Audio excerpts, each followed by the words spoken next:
Hey guys, tonight we return to the medieval winter, where cold isn't just a temperature, it's a full-time opponent. Picture this. You're lying in a crooked little hut, the wind screaming through every crack like it's personally offended that you're still alive.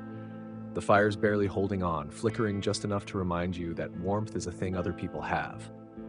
And your only shield?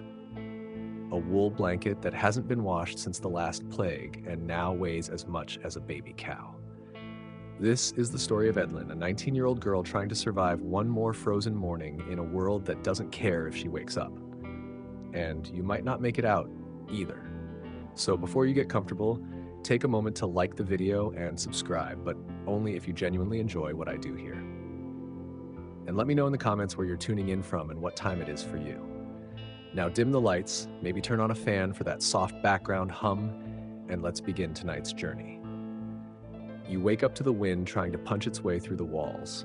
Not a gentle whistle, not a polite breeze. No, this wind screams like it's been personally wronged by your existence. Edlin blinks up at the cloth draped over the window. It's not a window, it's a suggestion. Her breath hangs in the air like a ghost. That's the first sign. Not dead. Yet. The blanket clings to her, a scratchy wool monster that smells like smoke, wet dog, and old potatoes. It's heavy. Not cozy heavy, but I slept under livestock. Heavy. Still, it's the only thing between her and the ice bite in the air. She tries to stretch. Bad idea. Her joints snap like frozen twigs. 19 years old, but medieval years age differently. Her back aches from the straw mattress, which is neither soft nor clean. It's just there. A heap of hay, some rushes, and maybe, just maybe, a mouse she hasn't noticed yet. She pulls the blanket tighter. The wind has found a new route through the wall. It slinks in like it owns the place, slapping her on the neck just to remind her who's boss. Across the room, someone stirs. That would be Breda, her stepmother. Already up, already poking at the fire like it owes her money. Nearby, Merrick, her cousin, is muttering in his sleep. The chickens cluck softly from their wooden crate. Everyone sleeps in the same room. Everyone breathes the same stale, smoky, human and animal-flavored air. It's intimate. It's terrible. Edlin sits up slowly, very slowly. Not because she wants to, but because everything hurts. Her feet hit the packed earth floor and instantly regret it. Cold shoots up her legs. She could be outside. It wouldn't feel any different. She grabs her tunic, a stiff fist, patched thing that smells like everything it's ever touched. It goes over her shift. No changing outfits, no laundry rotation. This is it. The winter outfit. Until it rots off. She pulls on a second layer, a cloak that may have once been a blanket or a rug. It doesn't matter. It's warmish. That's the only currency that counts. She tiptoes toward the fire. There's barely a glow. It's sulking in the hearth, curled up like it wants to give up. She pokes it. It hisses back. More wood. Breda grunts. That's the family motto. Edlin grabs a handful of kindling. The bigger logs are precious. They'll save those for nightfall. For now, it's twigs, bark, and whatever used to be part of a chair. The fire catches, reluctantly. A weak flame, but enough to sting your eyes and dry out your lips. Smoke coils upward, heading for the hole in the roof. Some of it escapes, most of it doesn't. She crouches close, feeling the heat on her face. It's temporary, but it's there. Behind her, Mirk coughs and mutters something about frozen toes. The chickens cluck again. The dog farts. Welcome to morning. Her stomach growls, but there's no rush. Breakfast will be pottage. Again, whatever roots and grains survived the cellar. Maybe fish, if Mirek was lucky yesterday. Probably not. The cold never leaves. It just moves around, waiting for gaps in your layers. Her feet are wrapped in rags. Her hands tucked into her sleeves. She hunches over like a question mark made of wool. Outside, the wind howls. Inside, the fire snaps and complains. She presses closer and waits. The fire crackles louder now, doing its best to pretend it's stronger than it is. Edlin sits hunched near it, rubbing her hands together, then holding them up to the faint orange glow like it's a sacred ritual. In a way, it is. In this world, fire is the one god that shows up daily. Not always on time, not always generous, but present enough to keep you believing. Merrick stirs again behind her, kicking at the straw pile he calls a bed. His blanket slips down and a thin cloud of breath floats up. Is it morning or just more night? He mutters. Same thing, Edlin replies, not turning around. Breda ignores them both, busy with the iron pot. It hangs above the fire now, filled with last night's pottage. She stirs it slowly, the wooden spoon scraping against the side with a sound like regret. "Don't scrape the bottom," Edlin says softly. "Do you want to eat?" Breda fires back without missing a beat. That shuts her up. The smell rises slowly, not good but familiar. Root vegetables mostly, the kind that looked questionable even before winter started. A few grains of barley, swollen and soggy, and if Edlin's lucky, a piece of dried fish. She hopes it's fish. She prays it's fish. The stew has been reheated so many times it's lost track of which century it's from, but it's warm, and warm is all that matters. Breda ladles it into 3 wooden bowls, hands one to Edlin, one to Merrick, and sits down with her own. No table, just laps and careful balance. The floor is too cold, the stools too low, and the air too full of breath and silence. Edlin blows on her pottage and watches the steam curl upward. It smells faintly of smoke, turnip, and desperation. She sips it slowly, letting the heat linger in her mouth before swallowing. It's thick, but not in a satisfying way. More like it gave up trying to be soup and settled for being edible. "Fish," Merrick mumbles. "I think," Breda says. "Rat tail. Bit of a treat." Merrick chokes. Edlin snorts into her bowl. It's not rat, of course. Probably. But humor is as necessary as food around here, if not more so. You can survive a lot of hunger, but not many days without laughter, even if it's the nervous kind that sounds a little too close to crying. Breakfast finishes in silence, spoons scraping the last warmth from the bowls. No one lingers. There's no second helping. There never is. Edlin places her bowl near the fire, the heat drying the leftover film inside. They'll clean it later, maybe. Washing dishes in winter is a luxury, and the nearest water is frozen stiff. She looks down at her hands, red and raw. Her knuckles are cracked, her nails caked with soot and yesterday. She flexes her fingers one by one. Still hers. Still working. Barely. She stands and moves toward the corner of the room where the door hangs crooked on its frame. It doesn't close properly. Never has. Wind sneaks in through the gaps like a thief with terrible timing. She opens it and steps outside. Instant regret. The wind hits her like a slap. Cold, sharp, uninvited. The sky is a dull gray smear, and the trees in the distance huddle together like gossiping elders. The fields are quiet. Nothing grows. Nothing dares. The yard is a patch of hard earth, frozen solid and sprinkled with last night's chicken tracks.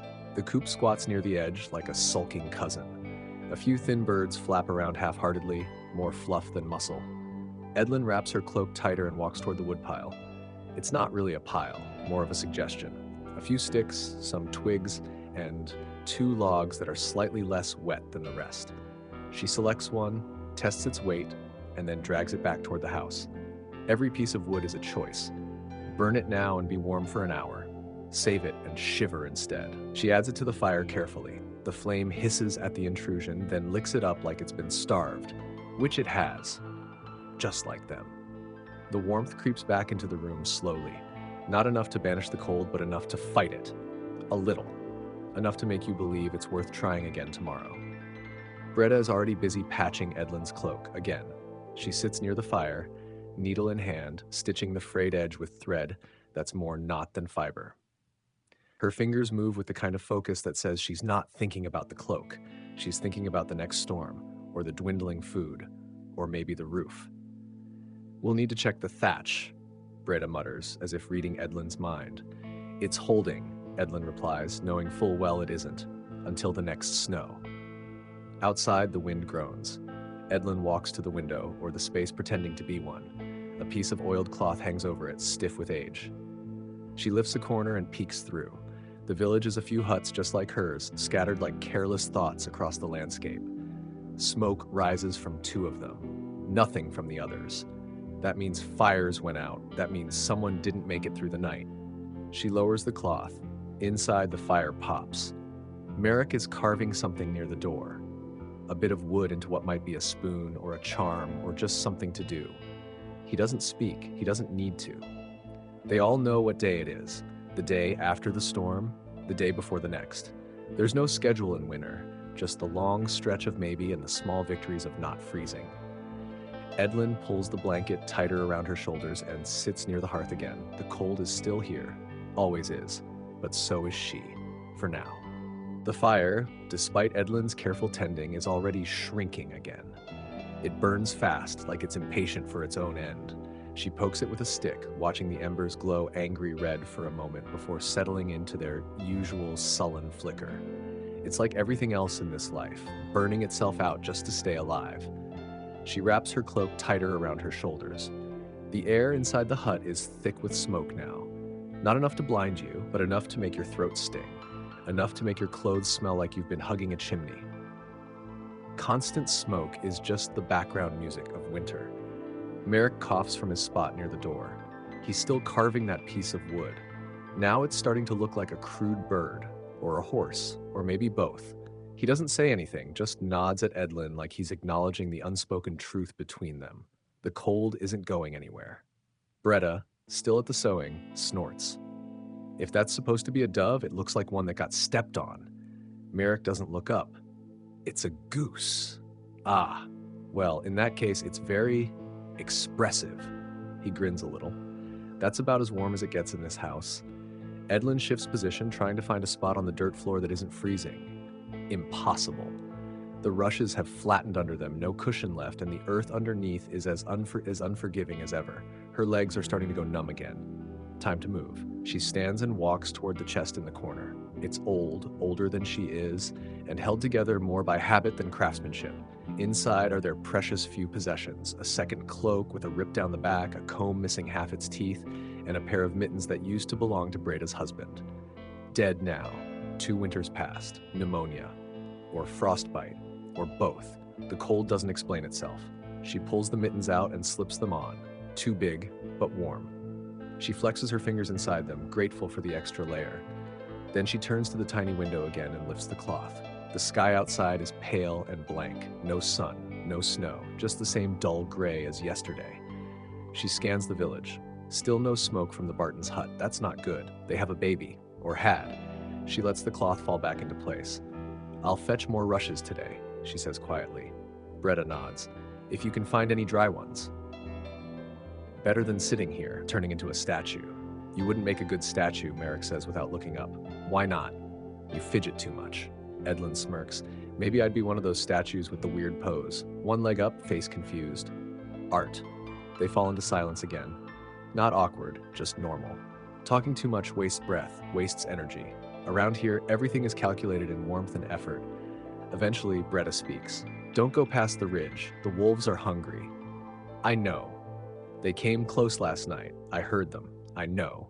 And if you see old Rurik, don't talk to him." This makes Edlin pause. Why not? He's been stuffing dung into his walls again. Says it keeps the heat in. Merrick snorts. Maybe it keeps the neighbors out. Probably both. But Edlin's already halfway to the door. She grabs her hood and pulls it up, bundling herself like a walking pile of laundry. She steps outside, bracing for the slap of wind. It arrives right on cue, cutting through her layers like she's wearing lace instead of wool. The world outside is brittle and silent. Snow clings to the edge of the trees. Ice rims the puddles. Every step is a crunch, every breath a visible puff. She walks quickly, not just to stay warm, but because if she slows down, the cold will win.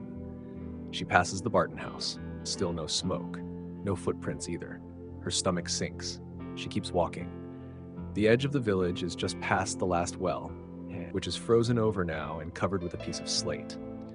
Beyond that, the fields stretch out like a broken promise, brown, dead, and sleeping under a thin sheet of frost. She heads for the patch of dry reeds near the frozen stream. That's where she found rushes last time. Maybe the wind missed a few. She crouches low, testing a handful. Frozen. Brittle. Useless. She moves further down. Finds another patch. These are better.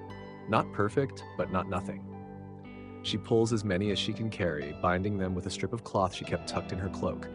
A noise makes her pause. Not wind, not birds, something else. She straightens and listens. The trees are quiet, too quiet. Her breath fogs the air. She looks around, eyes scanning the tree line.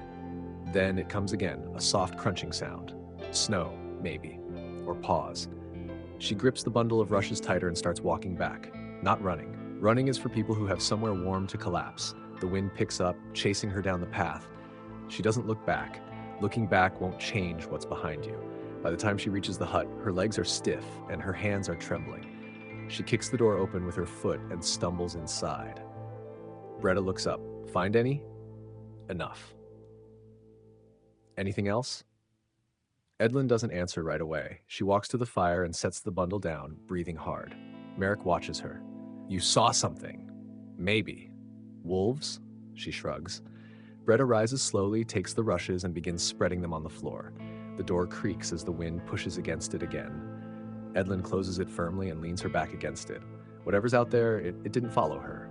This time. The rushes crackle faintly as Breda scatters them across the floor. They make a dry, papery sound, almost cheerful if you squint at it. The fresh layer gives the illusion of warmth, even though the chill still creeps in from beneath.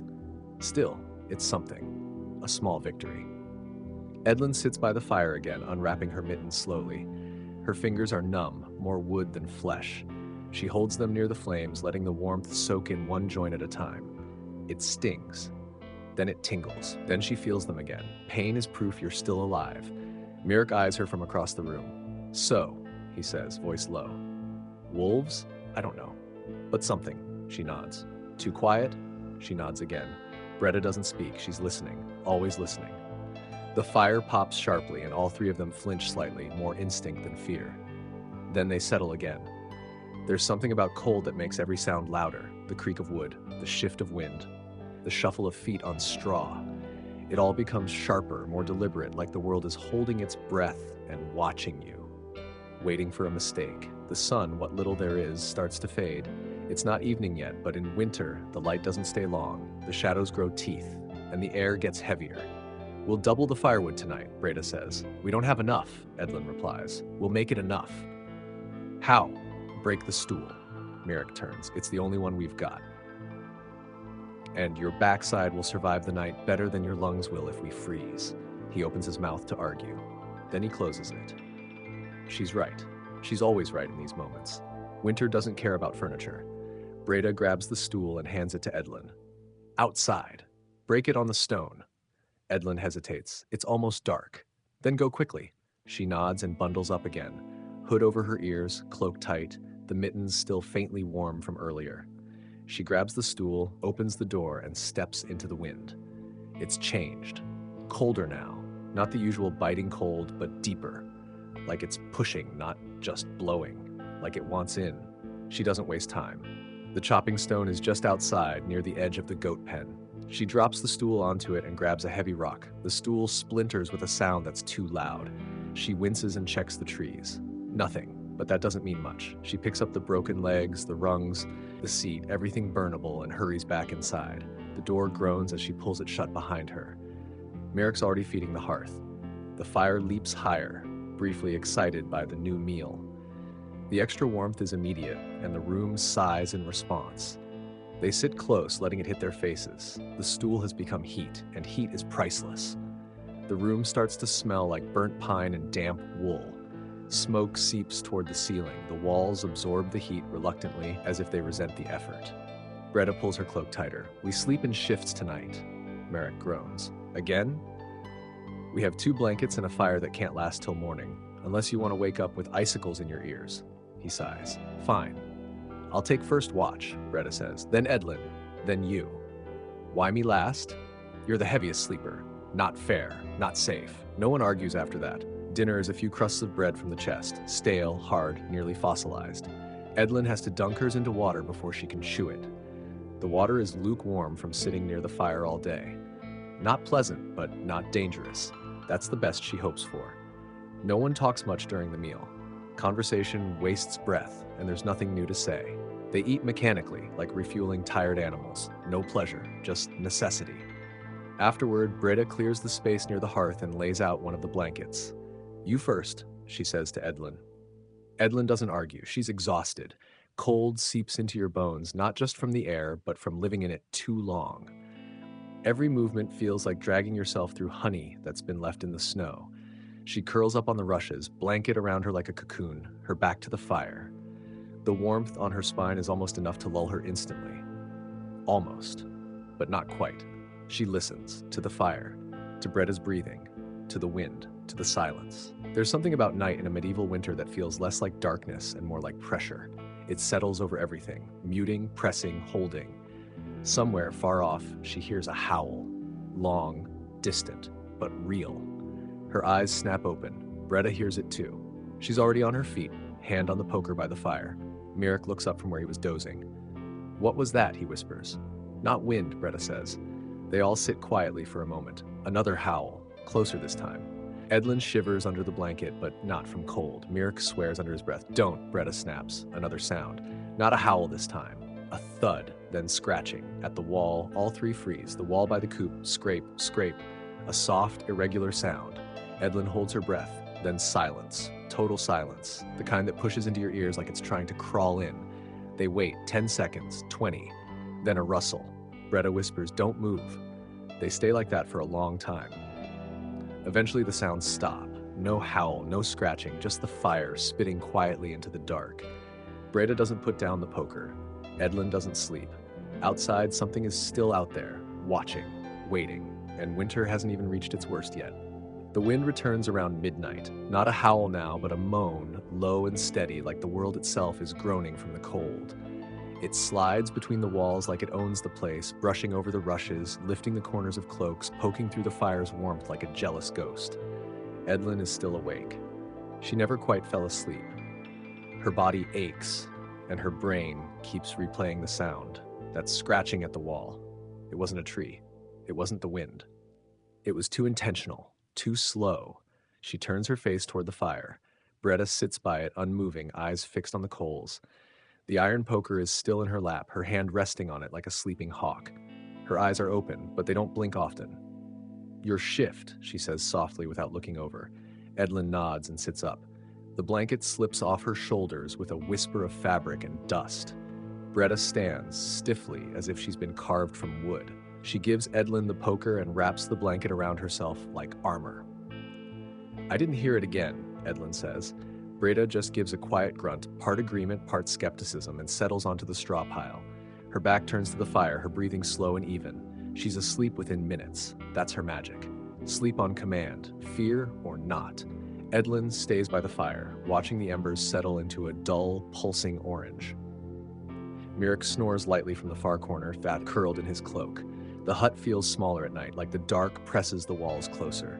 She pokes the coals, sending a small shower of sparks upward. They drift for a moment before fading. She listens, to the wind, to the stillness, to the occasional shifting of wood. And then she hears it again. Not scratching this time. A soft, dull thud from outside. Then silence. Then another. Thud. Like something testing. Like something waiting to be invited in. She doesn't move. Her fingers tighten around the poker. She glances toward the door. It hasn't moved. The bar is still across it, but the wall beside it creaks softly. She doesn't speak, just stares at the door until her eyes water. Then, nothing. Silence returns. She waits. 5 minutes. 10. Still nothing. Eventually, she stands and adds one of the last firewood scraps to the coals. The flame responds weakly, then steadies. The warmth feels like a victory. Morning comes slowly. Not a burst of light, night, just a change in the darkness. Gray replaces black. Shapes return to the room. Breda wakes first, then Marek. No one speaks right away. Then Edlin breaks the silence. Something was outside again. Marek frowns. "I didn't hear it." "You were dreaming about cheese again," Breda says flatly. Marek blinks. "I was?" "Yes," Edlin says. "You said, 'No, not the moldy one.'" He groans. "I hate winter. We all do. Breakfast is thin this morning, the last of the pottage, scraped from the sides of the pot and reheated with water. It tastes like disappointment and root vegetables." Edlin eats slowly, using the same spoon as always. The handle is worn smooth from years of use. It's probably older than she is. Afterward, Marek stands. "I'll check the traps," he says. Breda gives him a look. "If the wolves don't check you first, they'll be too busy chewing on old Rurik's wall." He wraps himself in his cloak, grabs a small knife, and leaves. Edlin starts tidying the rushes. The fresh layer they spread yesterday already looks tired. Bits of soot and ash from the hearth have mixed into the straw. A few small bones, too, chicken leftovers, picked clean. Breda watches from her seat. "You didn't sleep." "No." "Why?" "I didn't like the silence. That's when they come." Edlin nods. No point arguing. She stacks the bowls near the wall, wraps the blanket back into its usual lump, and shakes out her cloak.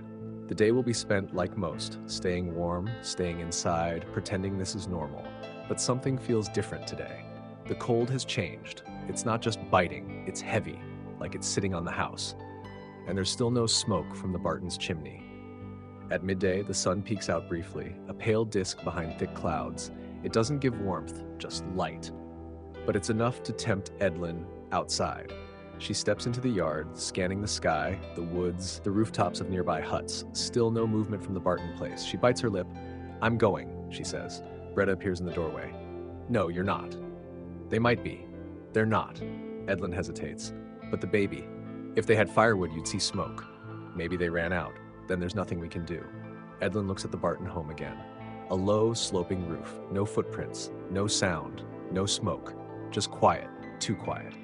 Still, she doesn't move. Bretta doesn't stop watching her. Eventually, Edlin turns back toward their door.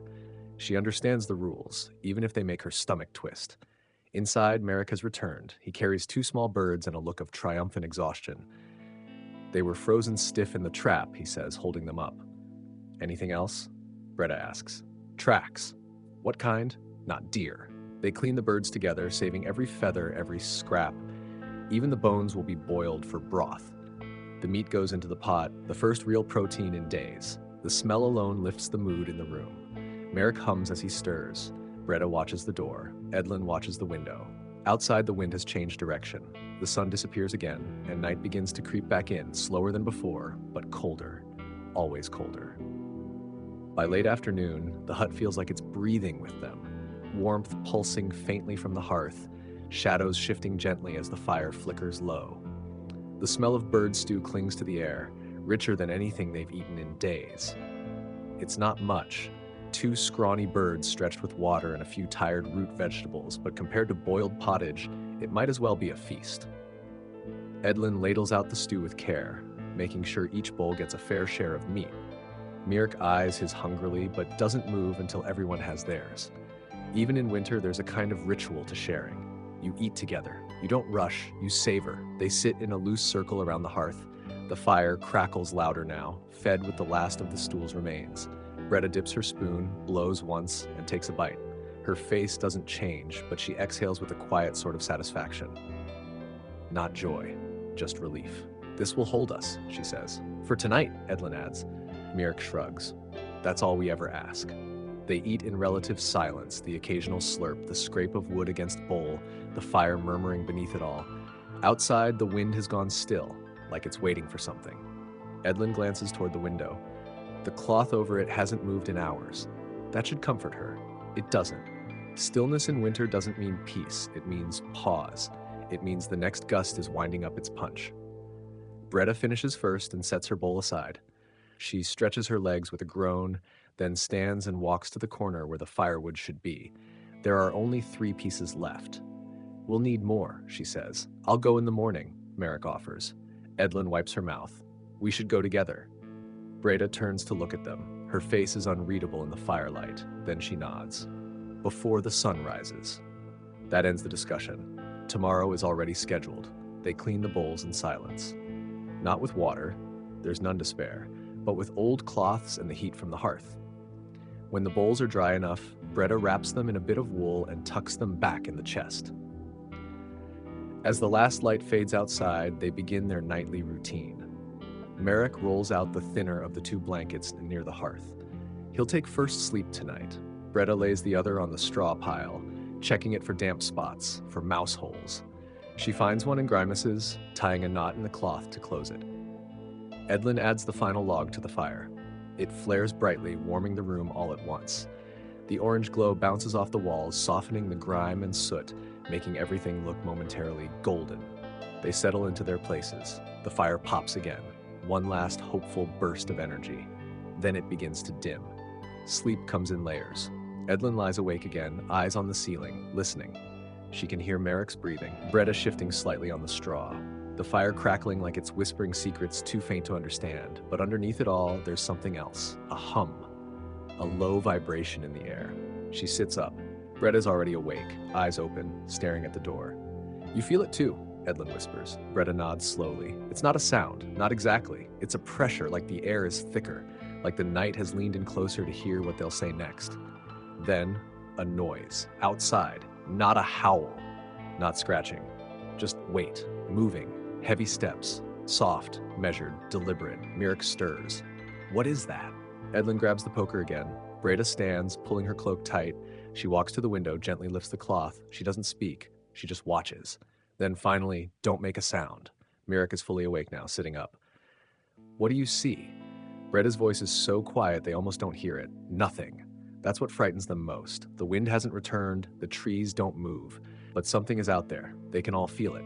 The pressure, the stillness. Then one more sound, a long, low creak. The barn door. Edlin's stomach twists. The chickens.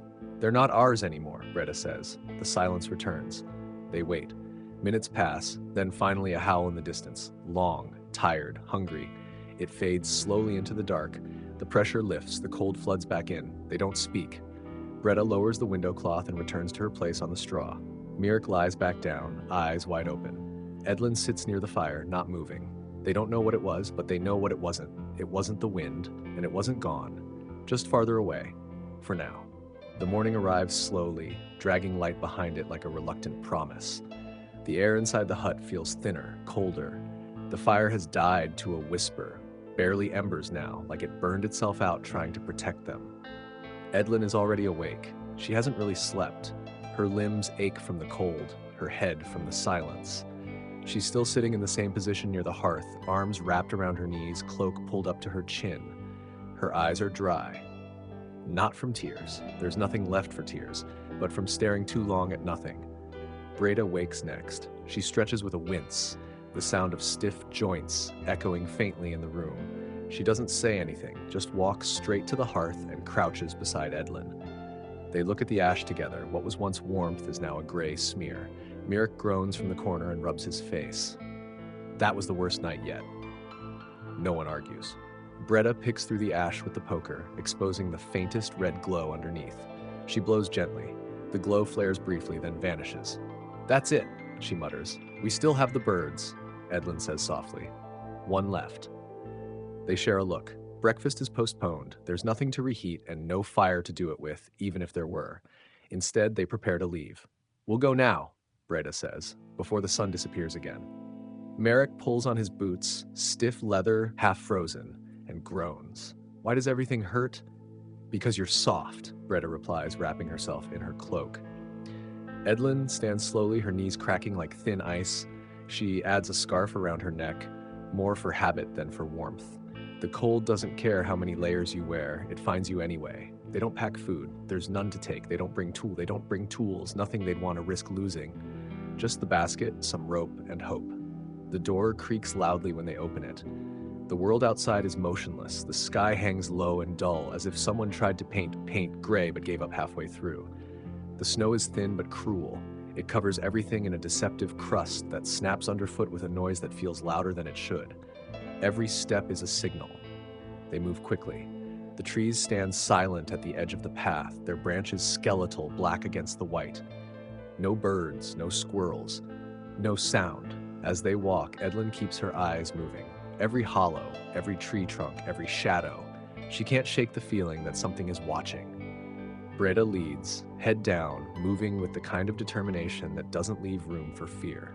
Mirek follows, holding the rope for the bundle of firewood they hope to gather. Edlin brings up the rear. They reach the edge of the woodpile, clearing in under 15 minutes. It looks smaller than last time. The logs they stacked have been taken, or maybe borrowed by neighbors just as desperate. Breda surveys it quickly. We take what's left. There are a few pieces of decent size, half buried in snow. Mirek begins digging them out while Edlin scans the tree line. Nothing moves. Still, she doesn't feel alone. They work quickly. The basket is filled in minutes, enough wood to last 1, maybe 2 days if they're careful. Let's go, Breda says. But as they turn, Edlin stops. Footprints, not theirs. New ones, leading toward the Barton house, but not away from it. Mirek, she says quietly. He sees them too. His face tightens. Breda follows their gaze. Her mouth sets into a line. Keep walking, she says. But, Edlin starts, we can't help them. They might still. No, her voice is sharp, final. They turn back toward the hut, but now every step feels louder. Every sound from the woods feels closer. They don't run. Running means panic. Running means prey. They reach the hut in silence, breathing hard, limbs aching from tension more than exertion. Once inside, Breda bars the door, then collapses onto the stool that used to be part of the firewood. Mirek sets the basket down. That was fast, he says, more to himself than anyone. Edlin walks to the window and lifts the cloth. Still nothing. The Barton chimney is still cold, but now she knows why. The prints were too large to be human, too deep, too far apart. Bretta starts sorting the firewood. 2 pieces for tonight, no more. Edlin turns to her. We need to leave. Merrick looks up. What? We can't stay here forever. We'll run out. We already have. Bretta doesn't answer at first. Then, and go where? Edlin opens her mouth, closes it again. There is no answer. Outside, the sky darkens. Too early, too fast. The wind picks up. The quiet has ended. The cold is changing again, becoming something else, something heavier. They light the fire with one of the new logs. The flame catches reluctantly, like it knows the futility. Dinner is quiet. The last bird, stretched with water and roots, feeds 3 tired mouths. They don't talk about the prince, or the Barton house, or what might be waiting behind the trees. They just eat, chew, swallow, wait.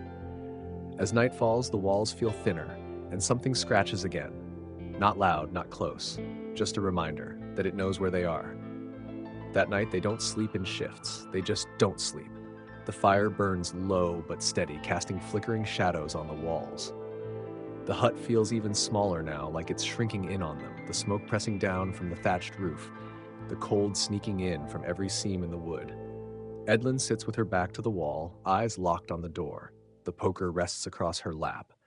Her fingers twitch around it now and then, but she doesn't move. Merrick lies on his side, blanket over his head. Not sleeping, just pretending, the way children do when they want to believe nothing bad can happen if they don't see it.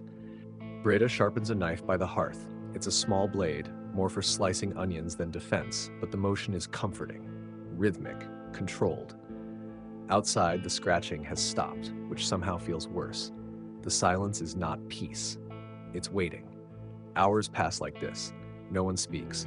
The fire pops once, startling all 3 of them. Merrick sits up fast, blinking.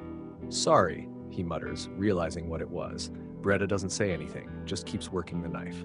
Eventually, Edlin stands. She walks to the window, lifts the cloth again, slowly. Black. That's all. Not even stars. She lowers it again. I think it knows we're still here, she whispers. Merrick looks at her, eyes wide. Do you think it's watching? Edlin doesn't answer. She doesn't need to. At dawn, they're still awake. The fire is nothing but orange dust. The air feels damp, like the cold has grown teeth and is now chewing on the inside of the walls. No one wants to go outside, not yet. Instead, they boil water from melted snow, drink it plain. The warmth in their bellies does little to calm the nerves. Merrick tries to lighten the mood. We could give it a name, he says. Breda raises an eyebrow. It? The thing out there. The thing that scratches. Why? Maybe it'll like us better. It doesn't like anything, Edlin says. They fall back into silence. By mid-morning, they're almost too tired to care what comes next. That's when the knock comes. 3 taps, not at the door, at the back wall. It's a sound so strange, so out of place, that for a moment they all freeze, not in fear but confusion. Then a 4th knock, softer, slower. Edlin's stomach turns to ice. Is it? No one knocks in winter, Breda says. Unless it's a person, Merrick whispers. They all glance at the wall, then at each other, then back again. Another knock, this one longer, like a scrape pretending to be polite. Edlin takes a shaky breath. I'm going out the front. No, Breda says instantly. What if it's someone from the village? It isn't. You don't know. I do. Merrick stands too, grabbing the rope coil from the corner. We should at least check. Breda gives them both a long look, then nods once. Together, fast, and no noise. They open the door slowly. The cold pours in like a scream with no voice. Edlin steps out first, followed by Merrick. The snow crunches under their boots, too loud. Every sound feels like it could summon something.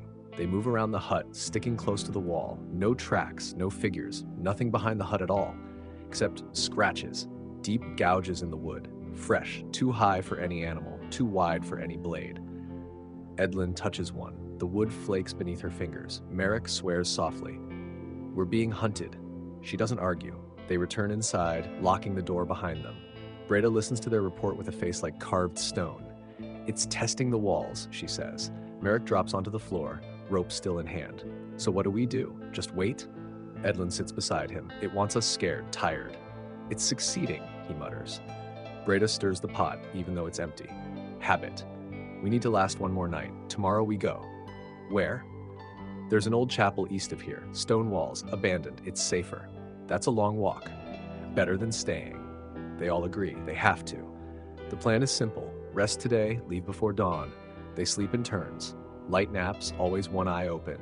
Merrick sharpens sticks, turns them into makeshift spears. Breda prepares dried roots for travel.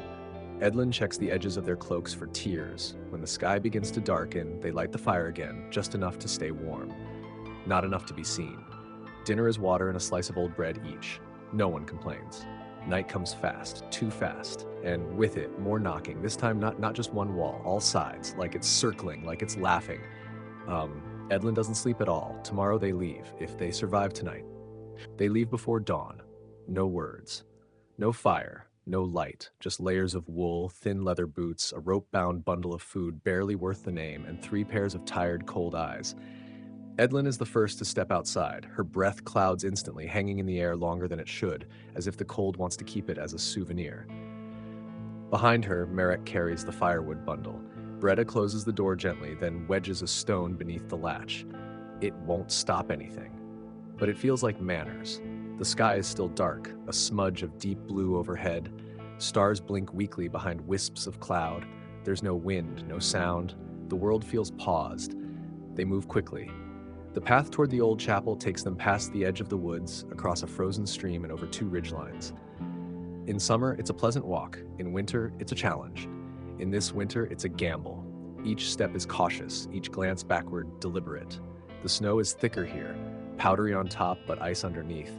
Every crunch sounds like a crack in the world. Breda leads. She doesn't look back. Edlin follows, close behind, constantly scanning the tree line. She doesn't see movement, but she doesn't believe that means safety. Merrick trails, quieter than usual. His jokes have frozen somewhere along the way. They reach the stream within the hour. It looks like glass, still, flawless, dangerous. They cross single file, carefully testing the surface. Merrick nearly slips, but catches himself with the bundle. When they reach the other side, they rest briefly beneath a crooked oak tree, its bark stripped in long, claw-like scars. No one mentions it. They keep moving. As they climb the first ridge, the sky begins to brighten. Not the warm gold of a sunrise, but the weak, pale light that winter allows. Enough to see your breath, enough to spot shadows. And now, there are tracks. Not behind them, ahead. In the snow, deep, wide. Uneven, Breda kneels beside one, presses her hand next to it. The track is twice the size.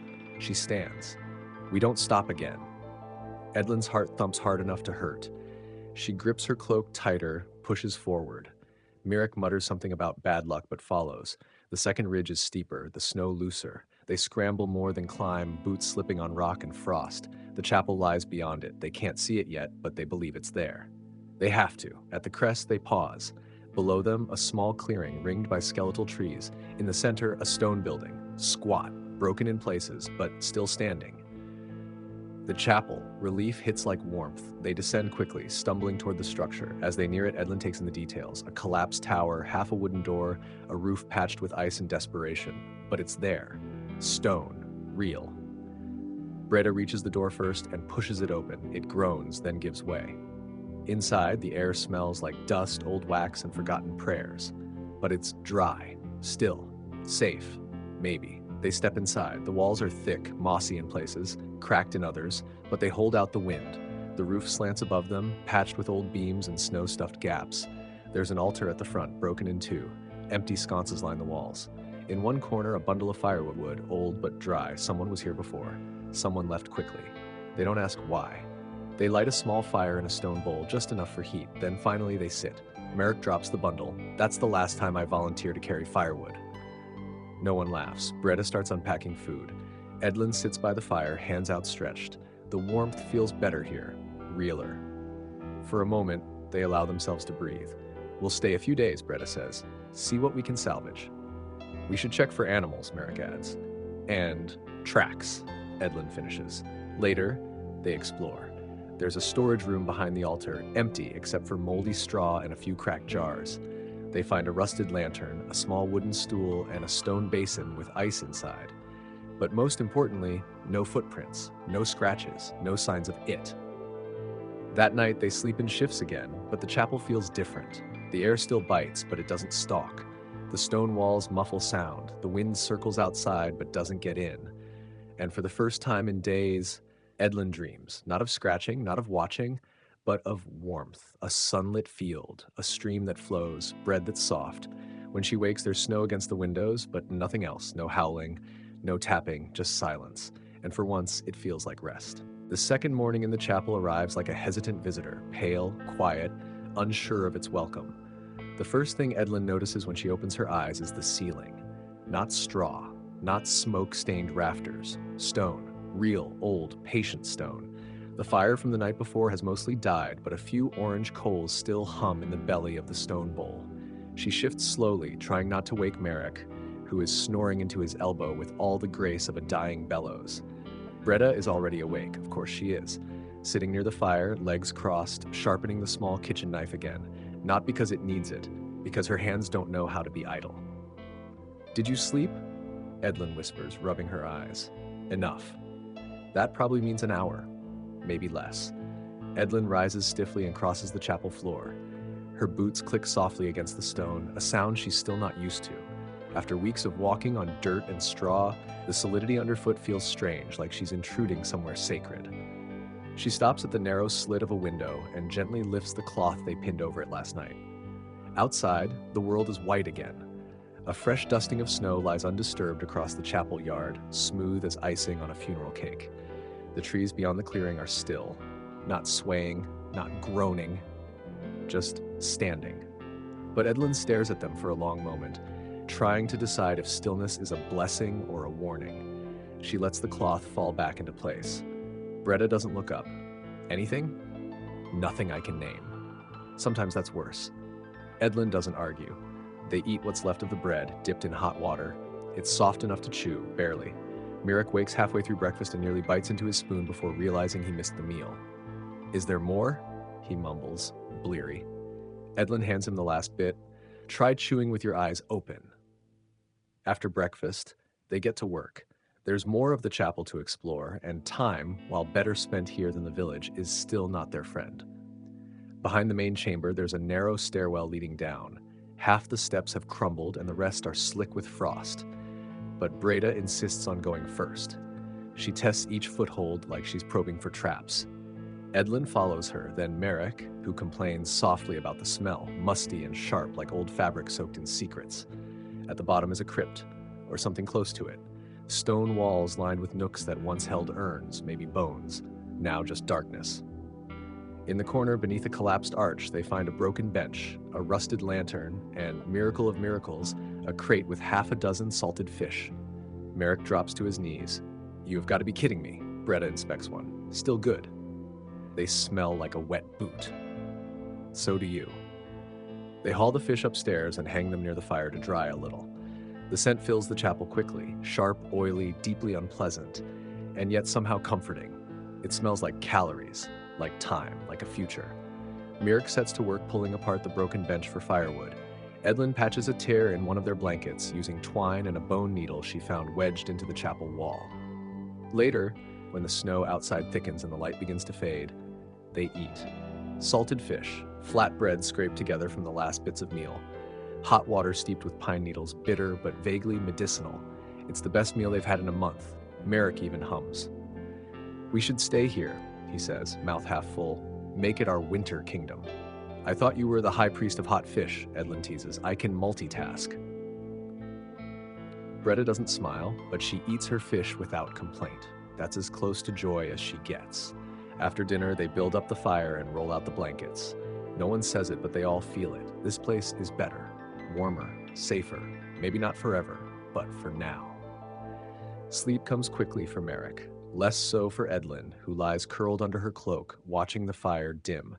She listens to Breda's slow breathing, to the wind outside brushing faintly against the stone, to the creaks of the chapel settling down like an old man getting comfortable. Sometime in the middle of the night, she dreams, not of the thing, not of scratching, but of the village, empty, snow-covered, and silent. The Barton house is collapsed, the well is frozen over, and every door is wide open. When she wakes, her hands are clenched so tightly they ache. The fire is still burning. She stands quietly, stepping over Merrick's sleeping form and crosses to the window. Lifts the cloth. Snow. More of it. And there, at the tree line, a shape, tall, still, watching, not moving, not breathing, just there. Her breath catches in her throat. She blinks. It's gone. Nothing but trees again. She lowers the cloth and backs away. Breda, awake now, watches her. You saw it? Edlin nods. Breda doesn't move, doesn't speak. They both understand. The chapel is strong, but it's not a fortress. They do not speak of what Edlin saw. They do not need to. The silence between them that morning is thick, like cooled wax, stiff and pale, sealing off the panic so it doesn't spill. Merrick avoids the windows. Breda sharpens the same blade for too long. Edlin ties and reties the corner of the blanket she slept with, fingers restless. No one tells her to stop. The chapel feels smaller today, not physically. Its stone walls haven't moved, but something about the air has changed. Less like refuge, more like waiting room. We've got 3 fish, Breda says without lifting her gaze from the blade. Enough for 2 more days. Merrick grunts. 2 days of food, years of cold. That's assuming we survive the night. The words hang there a little too long. Not a joke, not a threat, just a fact. They spend the daylight hours quietly preparing. No one suggests leaving. Not after what Edlin saw, not when the snow outside is so smooth it looks suspicious. It doesn't take much imagination to see something lying just beneath it. Waiting. Edlin plugs a few more gaps near the window, using the tattered tapestry they found draped behind the altar.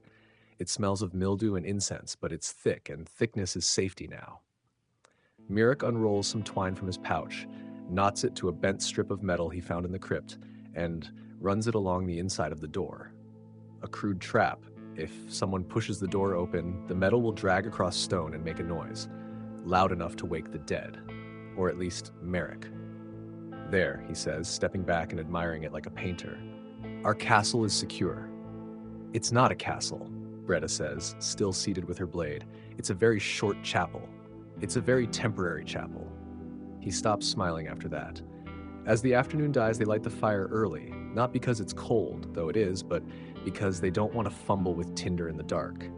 Dinner is 1 fish, shared 3 ways, with the last scraps of dried bread. The meat is salty and flaking, the bread rough on the teeth, but it's hot, and hot matters. I miss butter, Merrick mutters, chewing slowly. You miss butter? Edlin gives him a look. Creamy, yellow, not fish. You're romanticizing dairy. You're saying dairy isn't worth dying for? I'm saying it's irrelevant if we freeze before sunrise. Breda cuts in. Talk less, chew more. The fire cracks suddenly, louder than it should, and all 3 of them jump a little. Then they laugh.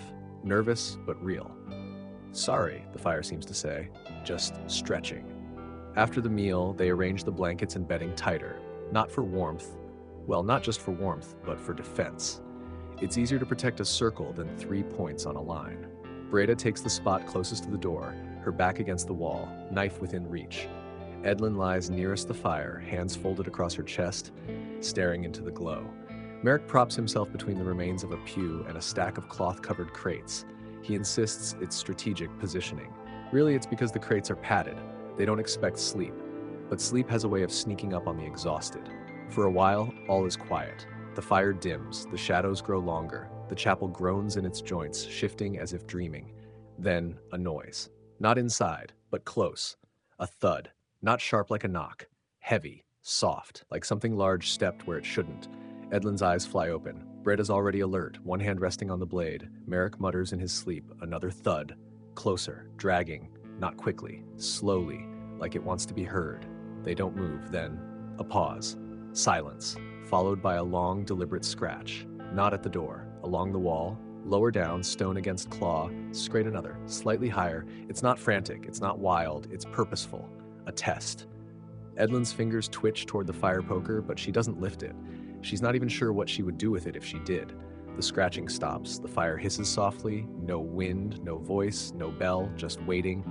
Minutes pass, maybe hours, no more sounds, no sudden rush. Just the cold realization that whatever is outside, they didn't scare it off. It simply decided not to come in, yet. Eventually, Breda whispers, "It knows we're awake." Edlin doesn't respond. There's nothing to say that won't make it worse. The fire is rebuilt with the smallest of the remaining logs. They burn it low, feeding it like it's a nervous animal, easily startled. Merrick is fully awake now, staring at the ceiling. He says nothing, just listens and breathes. As dawn creeps slowly toward the chapel, painting the windows in ghostlight, they're all still awake. They have survived another night. But the chapel has shifted again. Not in stone, in spirit. It feels less like sanctuary now and more like a game board. They don't speak for a long time after the sun rises. Not out of fear. Not exactly. It's something slower than fear now. Heavier. As if words themselves have grown too expensive to spend. They just sit in the chapel, each watching a different corner, as though the walls might shift when they're not looking. Edlin watches the fire. What's left of it anyway? A few coals, a single stick leaning against the stone bowl. She nudges it with a poker, trying to coax more heat out of less flame. "We can't stay here," she says finally. Breda doesn't look at her. She's folding and unfolding the tapestry Edlin used to block the windows. It's stiff with frost on one edge. "No," Breda replies. "We can't." Merrick rubs his face with both hands and groans. "I vote we move to a castle. Big stone walls, armed guards, breakfast stew." Edlin gives him a look. "Do you know where there's a spare one lying around?" He shrugs. "Maybe we'll build one. With what? Bark and spite? Sounds like us." But there's no humor in the room anymore. Even Merrick's voice sounds brittle. They eat a small breakfast, half a fish divided 3 ways, cold, dry, nothing left to heat it with. There's only one piece of firewood left, and Breda refuses to use it. "For the next night," she says. "If there is one," Edlin murmurs. By midday, the snow begins again. Not thick, not fast, just steady.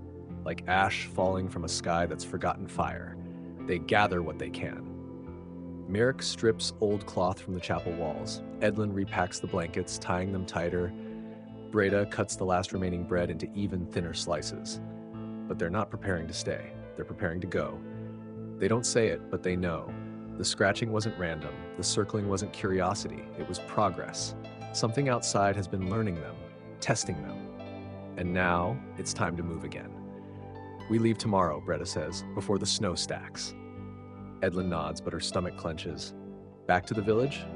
"No, there's nothing there," Merrick agrees. "No people, no warmth." "Then where?" Edlin asks. Breda's eyes flick to the ceiling. "There's a path beyond the east ridge, leads to the old road. If it's still passable?" She trails off. They all know what that means. If it's not passable, there's nothing, just trees and teeth. That night, they don't even pretend to sleep. They build the fire with the last log. They sit around it in silence, backs to each other, eyes to the walls. The wind returns around midnight, not a howl, not a scream, a whisper, long and low, like breath against stone. Edlin doesn't flinch, not this time. Merrick grips a stick sharpened to a point. It's not a weapon, it's a symbol. Of what, he isn't sure. The first knock comes at the far wall, gentle, like someone asking to be invited. Then, another, closer, not random, a pattern. Then the sound of movement, not one thing, many. Snow shifting, footsteps circling, something breathing on the chapel's skin. Breda rises slowly, draws her knife, walks to the door, doesn't open it, just stands there, listening. Edlin watches her from the firelight. The older woman looks carved from the same stone as the chapel, weathered, silent, unbending. Then a thump, heavier. Above, on the roof. Snow trickles down between the cracks. Merrick swears under his breath. Breda speaks finally. "It's not waiting anymore."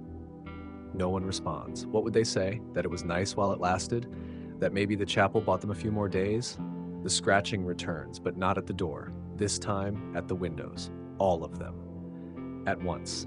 Deliberate, insistent. Breda steps back from the door and moves to the fire. "Pack everything," she says. "Now." Edlin's hands are already moving. Blankets, food, rope, anything that isn't nailed to the floor. Merrick kicks snow off his boots and starts winding the twine trap back into his pocket. It's useless now. They all know it. The sound outside grows louder. Whatever is out there, whoever, it's not trying to hide anymore. It's knocking because it already knows the answer. They're leaving. At dawn. If they can make it that long. If not, well, there are worse places to fall. They do not speak for a long time after the sun rises. Not out of fear. Not exactly. It's something slower than fear now. Heavier. As if words themselves have grown too expensive to spend. They just sit in the chapel, each watching a different corner, as though the walls might shift when they're not looking. Edlin watches the fire. What's left of it anyway? A few coals, a single stick leaning against the stone bowl. She nudges it with a poker, thus trying to coax more heat out of less flame. "We can't stay here," she says finally. Breda doesn't look at her. She's folding and unfolding the tapestry Edlin used to block the windows. It's stiff with frost on one edge. No, Breda replies. We can't. Merrick rubs his face with both hands and groans. I vote we move to a castle. Big stone walls, armed guards, breakfast stew. Edlin gives him a look. Do you know where there's a spare one lying around? He shrugs. Maybe we'll build one. With what? Bark and spite? Sounds like us. But there's no humor in the room anymore. Even Merrick's voice sounds brittle.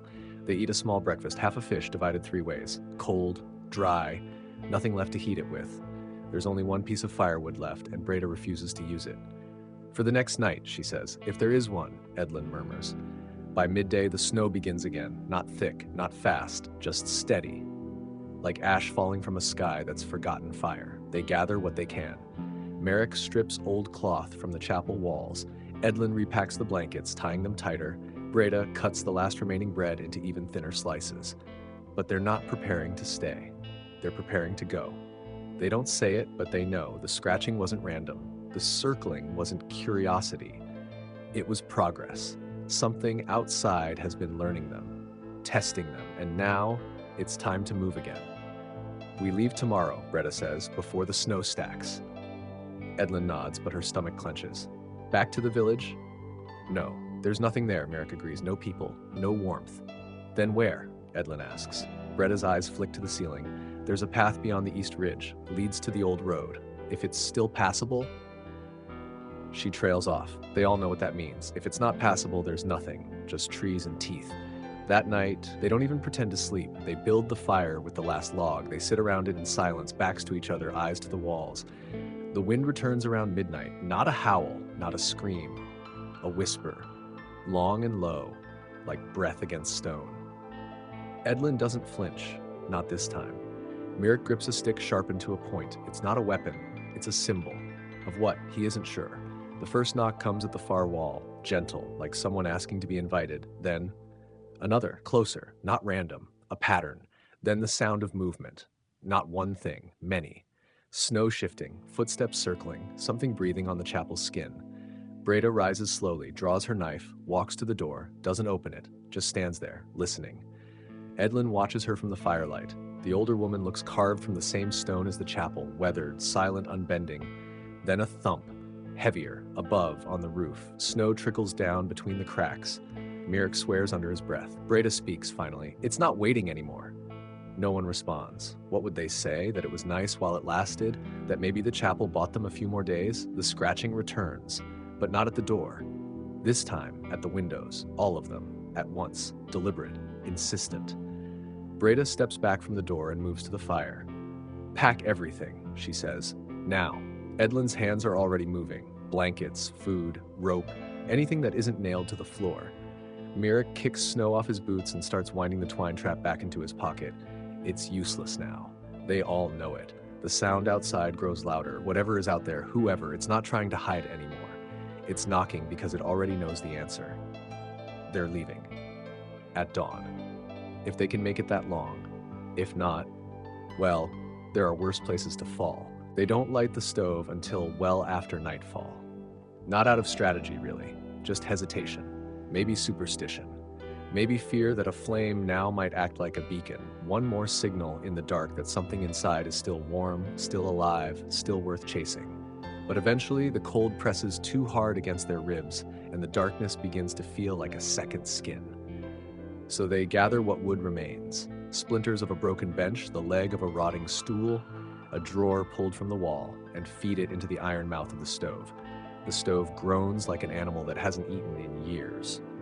The fire takes slowly, licking the iron with suspicion. The heat that emerges is bitter at first, sharp and metallic, but then it softens, spreads, soaks into the corners of the stone post.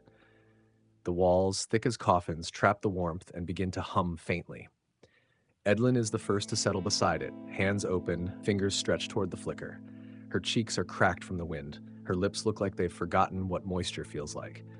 Merrick rolls out the blanket closest to the door and collapses onto it, groaning. 4 walls, a roof, a stove. Is this what luxury feels like? Only if you're a dead squirrel, Edlin murmurs, but not unkindly. Breda doesn't sit.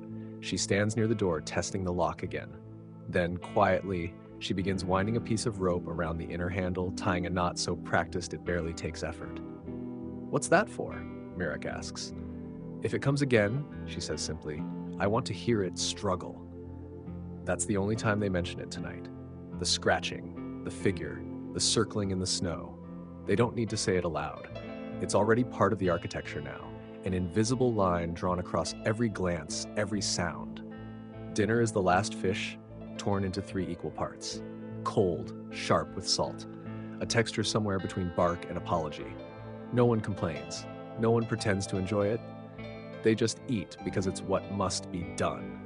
The fire spits as a knot pops in the wood, startling them all. Mirek chuckles quietly. "Can't believe a bit of heat makes me jumpier than the thing outside." "Then you're not jumpy enough," Breda replies, not looking at him. Later, when the fire has settled and their bodies are wrapped in all the warmth they have left, they stretch out on the stone floor.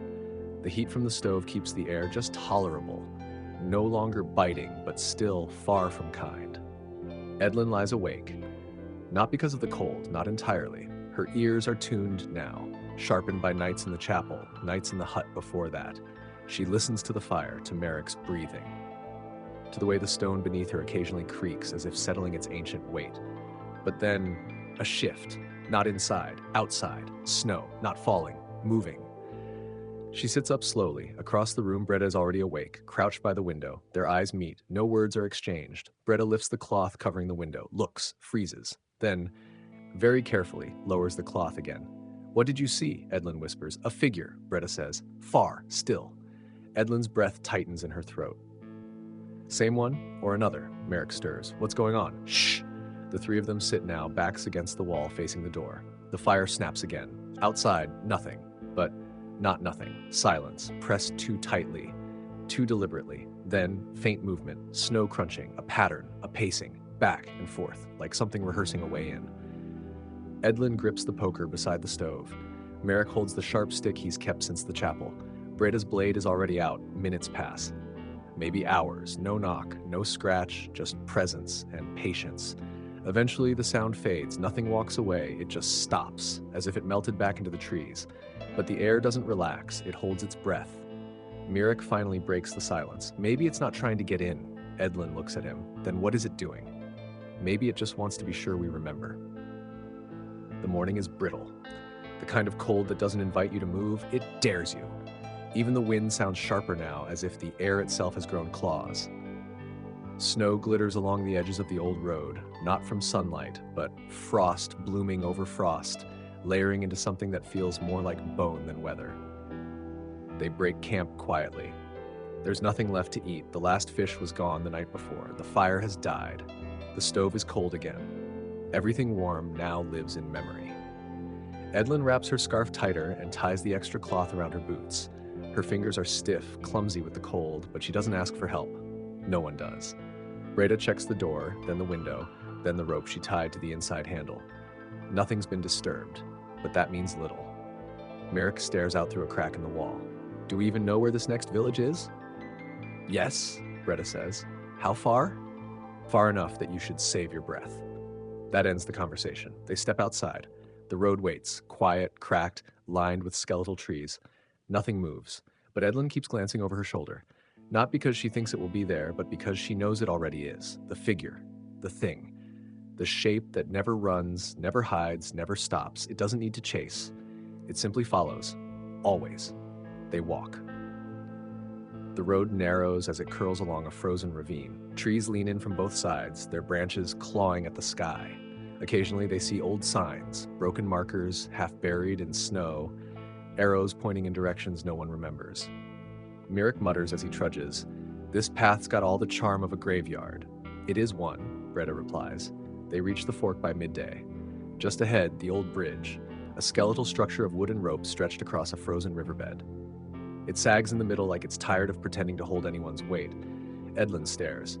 "That's it. It'll hold," Breda says. "You sound confident. I sound hopeful." She steps forward, tests the first plank with her boot. It creaks, but holds. Then another, then another. The others follow. Halfway across, the wind rises suddenly. Howling now, full-throated, not playful, not natural. The bridge sways, snow lifts off the river below in wide spirals like something waking. Edlin tightens her grip on the rope railing. Hurry! But hurrying isn't safe. Each step has to be precise. Behind them, footsteps, not theirs. Crunch. Crunch. Not fast. Just steady. Breda spins. Empty road. No figure. Just trees and wind and snow. But the feeling, it's there. Watching. Waiting. Not interrupting the crossing. Just reminding them it could. They reach the far side of the bridge and stumble onto solid ground. Merrick collapses onto his knees. I'm naming that bridge Regret. Save your breath, Breda snaps. We're not done. The path climbs now, steep and winding, a hard ascent through brittle woods. Their legs burn, their feet are numb. Their shadows stretch strangely as the sun begins to dip. Then, smoke. A curl, thin and distant. Edlin sees it first. There, smoke from a chimney. Breda nods. That's the village. They pick up their pace, faster now. Merrick limps slightly, old injury or new pain, no one asks. The path levels, then dips. Snow gives way to mud. Trees begin to thin. Then buildings, ruined, abandoned, but buildings, a mill with no blades, a well with frozen rope, shutters swinging in the wind. But, at the far end, a small cottage, light in the window, smoke from the chimney. They stop. Breda raises a hand. Wait, she scans the area, listens, then steps forward. The cottage door creaks open before she reaches it. A figure stands inside, old, bent, wrapped in shawls. The woman looks at them with no surprise, only recognition. You came from the north, she says. Not a question, a sentence. Yes, Breda replies. The woman nods once, then steps aside, and without another word, invites them in. The warmth inside the cottage is almost violent. After so many nights of fire barely clinging to life, of wind scratching through gaps in stone, of silence so sharp it cut thought itself, this sudden, enveloping heat feels like stepping into another world entirely. They pause in the doorway, all three of them, unsure if they're allowed to enter something so untouched. The old woman doesn't speak. She doesn't beckon. She just turns and walks deeper into the cottage. Not hurried, not cautious, simply expecting them to follow. They do. The door clicks shut behind them, no latch, no lock. Just the sound of separation from the storm, from the figure, from the cold that chased them here like a second shadow. Edlin exhales, and it doesn't turn to mist. That's the first miracle. The second is the smell. Not rot, not wet cloth, but pine resin, old herbs, something stewing on the hearth, something that smells like potatoes and onions, and something vaguely sweet like dried berries rehydrating in broth. Merrick practically collapses onto the bench near the fire. Either I'm dead and this is heaven, or I'm about to be cooked next. Edlin sits beside him. You're not plump enough for stew. Breda stays standing, her eyes scanning the room. She doesn't touch anything, but she notes everything. 2 beds, neatly made. A table. Dried roots tied in bunches and hung from the rafters. A chest with metal corners. A carved staff leaning by the door. And one woman, old, bent, wrapped in layers of gray and green wool, moving with neither speed nor weakness. She ladles food into 3 wooden bowls and sets them on the table without a word. Merrick doesn't wait for a second invitation. The stew is thick and brown and steaming. It burns their mouths. No one cares. Each bite is warmth. Salt. Body. A reminder that they are alive. A reminder that they are still being hunted. Edlin eats slowly, watching, listening. The fire crackles but doesn't roar. The wind outside has dulled to a whisper. Her heartbeat slows for the first time in days. The old woman finally speaks, her voice dry as pine bark. You came from the north. It's not a question, Breda nods. We followed the old road, the one that forgets names. Yes. The old woman doesn't ask more. She just stirs the pot again. Merrick wipes his mouth on his sleeve. We didn't expect anyone to still live out here. Most don't, but you do. She shrugs. Someone has to remember. Edlin shifts slightly. Remember what? The woman doesn't answer. Not right away. Instead, she moves to the hearth and begins piling more wood into the fire. She moves slowly but with purpose, like someone who knows exactly how many winters the stove has seen and exactly how many more it has left. After a long pause, she says, You think it follows you. They fall silent. Breda's jaw tightens. Edlin glances at the door. Merrick doesn't move. The woman doesn't laugh, doesn't scoff. She simply nods to herself. It does, she says, but not because of who you are. Then why? Edlin asks, the question pulled out of her without consent. The woman looks up. Because you're still warm. Later, after the stew is gone and the bowls are cleaned with old linen, they prepare to sleep. The woman doesn't offer them a bed. She doesn't need to. There's floor space, a rug, even a folded blanket or two near the hearth. It's more than they've had in weeks. Merrick is the first to curl up, snoring before the fire has dimmed. Breda sits with her back to the wall, knife unsheathed across her lap, gaze on the door. Edlin lies close to the heat, staring up at the low ceiling beams, at the bundles of dried sage and lavender swaying gently. The old woman returns to her seat near the window. She doesn't light a candle, she doesn't speak, she just waits. Hours pass. Sometime after midnight, Edlin wakes with a start. No noise, just absence of breath, of presence. The fire is still glowing, but the old woman's chair is empty. Breda's still awake, still at the window. Her face is pale, her posture rigid. Edlin joins her slowly. "What is it?" Breda doesn't answer, just gestures. Outside the window, across the snow-covered clearing, stands the figure. Tall, still, dark, not cloaked. Not clothed, but shaped like memory and nightmare. It does not move, it does not approach, it simply watches, and it is closer than it has ever been. "It's here," Edlin whispers. "It never left," Breda replies. They watch together for what feels like hours. But dawn, when it comes, breaks the moment. Light creeps over the trees, and the figure is gone. Again, as if it was never there, as if it will always be. The light outside is gray and thin, like someone wrung the color out of the morning before letting it drip over the trees. Breda hasn't moved. She stayed at the window until the sky began to change, until the black melted into that uncertain shade between night and not night. Only then does she breathe deeply and step away, rolling her stiff shoulders as if shaking off a layer of frost from the inside. Edlin's eyes are still fixed on the clearing. It's empty. Again. But not clean. She feels it, like a pressure in the snow, a weight that doesn't leave footprints but presses just the same. Merrick wakes with a groan, pulling the blanket over his face like he can hide from the day. "Tell me that stew wasn't a dream." "No," Edlin says, "but everything else might have been." The old woman is already moving, already placing dried bread and something like butter on the table. It's not much, but after days of rot and rawness, it tastes like celebration. Edlin watches her carefully now. There's something about the way she walks, the way she doesn't react to anything. No surprise, no concern, as if she already knows what they've seen. Or worse, what's coming next. Breda speaks while chewing. "We move again today." The woman doesn't protest. She simply says, "If you're going east, follow the split tree." "Split how?" Merrick asks. "You'll know it when you see it." He looks skeptical. "That's not very. You'll know." They pack quickly. The warmth of the cottage makes it harder somehow. The temptation to stay just one more night lingers in every blanket fold and breath of fragrant air. But they know. This place, like the chapel, is only a delay. The door doesn't creak when it closes behind them. They step into the snow. The road ahead is quieter than expected. No birds, no branches snapping, just wind threading through the trees like a whisper that forgot its words. Edlin glances back once. The cottage is already gone, not vanished, just hidden, behind trees that seem to have moved, grown closer, swallowed it into their ribs. They walk, for hours. The road thins, winding between taller pines now, their bark striped with age and shadow. The air thickens, not colder but heavier. And then they see it, the split tree, exactly as promised. A great ash, its trunk torn in two like it was struck by lightning or clawed from within. The two halves lean away from each other, branches reaching in opposite directions like arms that disagreed. And in the center, caught in the split, a bundle of cloth. No, not cloth, a coat, tattered, child-sized, frozen stiff. Edlin feels her gut twist. We're not alone out here. Breda crouches near it but doesn't touch. No sign of blood. Maybe that's worse. They leave it behind. They don't talk much after that. Whatever silence was before, this one is different, sharper, more personal. Even Merrick doesn't joke. The sun barely moves. Time sticks like frost to boots, and the further they walk, the more the trees seem to bend toward the road, as if they're trying to hear something they can't quite make out. Then, another shape ahead. A structure, wooden. Half collapsed, too small to be a house, too large to be a shed. "Outpost?" Edlin asks. "Or trap," Breda says.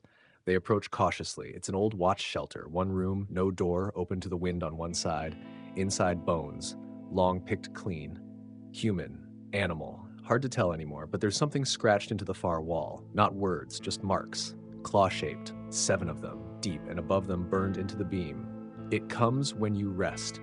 Merrick exhales sharply. "Good. So we just never sleep again."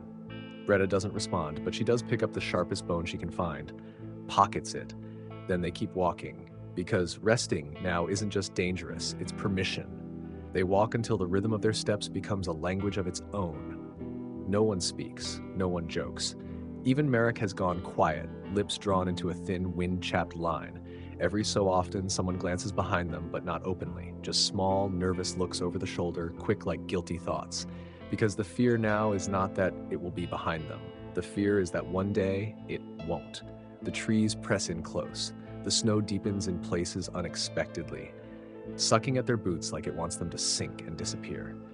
The air, once merely cold, has turned watchful, heavy, not just with frost, but with something else, something thick and unseen. Then they see it, a gate, iron, freestanding, unattached to any wall or fence, just there in the middle of the clearing like it grew out of the ground on its own. Rust blooms across its bars in orange streaks, but it stands tall, too tall, almost absurdly tall, as if built for something larger than people. They stop. No one wants to be the first to step forward. "What is it doing here?" Edlin asks quietly. "No hinges," Breda mutters, scanning it. "No latch, nothing holding it up.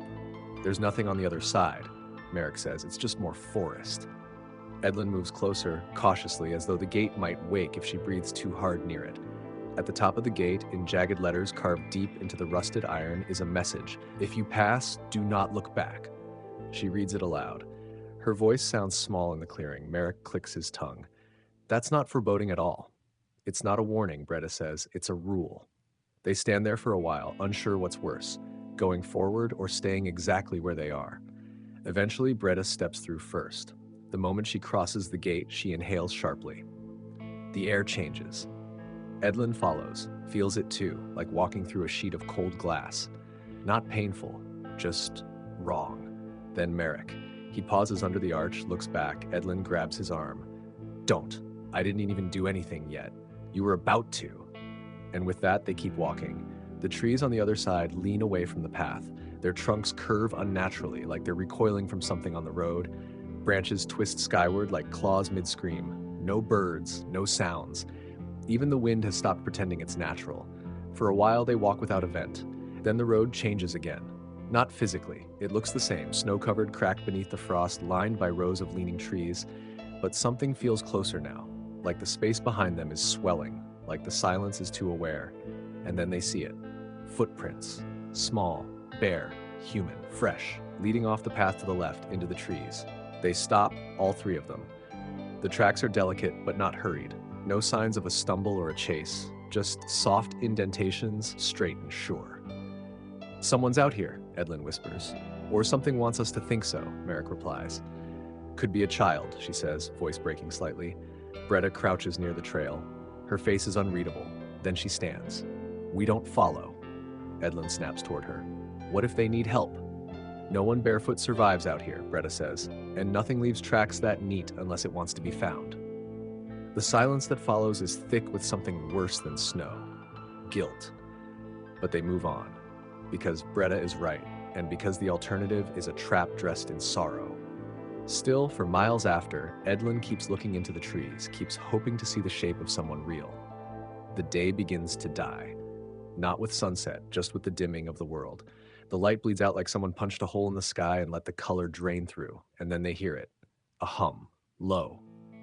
Distant. Impossible to place. It comes from nowhere and everywhere, vibrating in their teeth, in their boots, in the backs of their eyes.